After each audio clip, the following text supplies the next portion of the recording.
What's up, guys? This is Daniel Buyer. Today we're putting together some 4x4 examples, solving the 4x4 quickly and effectively, utilizing the roux method, and additionally, we're going to take advantage of some 4x4 tricks that I think people just don't talk about because they're so used to one methodology.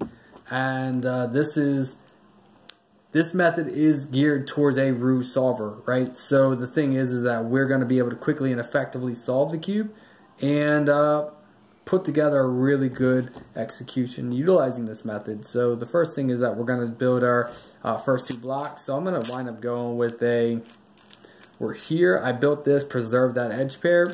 I'm going to go ahead and attach this. I did my L2 to be able to attach that as well. So I look and I see that I'm able to build this edge pair. And so then I'm going to go ahead and build this one as well. I do my triple R2, a U2, triple R, and then build that first block. L, U, L prime. That was all slice moves to build that pair, which is a common trick you would use for the, and I saw that as I did my R prime, it brought this down, so I knew that when I did my U, I could just slice down, trigger back into solving that pair. U here, so this pair is paired. Second block is done. I did an easy blue. I see these two half bars. I have no recollection or care about the color scheme.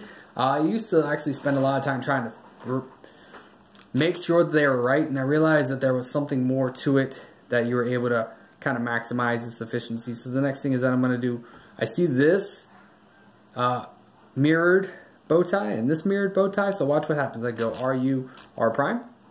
Solving this one, I got this, now this half turn trigger setup, RU to R prime. I was solving that red pair, and then I look, and I actually got some half swap centers. I don't like this case, but what I would probably wind up doing. So I'm going to go ahead and solve this pair, and which is going to lead me down to these cases. So I just need to recognize whether or not I have parity. So from the looks of it, I have false bars, and I've got two and two and two, but they're false bars, so really I do have parity. So I want to do here, and then I want to go ahead and resolve my next two centers. So then the next thing is that I'm going to go ahead and do my CMLL, and you look, I saw that I had parity. I had a 2-2 swap, or I had the 2-2 swaps, and I didn't like that case, but was able to resolve it.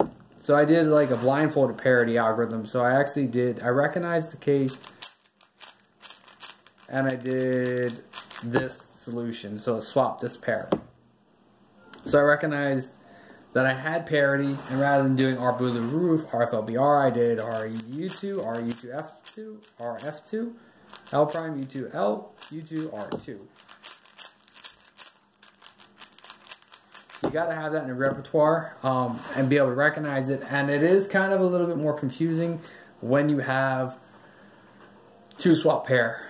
When you're down to two edge pairs left, to be able to recognize parity. So you can either have two false bars, or twisted bow ties, or mirrored bow ties. So being able to recognize that is very important, and trying to avoid that as much as possible. So sometimes it might be better to, if you're winding up going towards a 2-2 swap, it might be better to actually do like a 5 cycle or quarter turn trigger to break up a pair in your 2-2 swap and give you 3 solve pair, and then finish up that based on the state of the parity. Cool, guys. So stay tuned for more.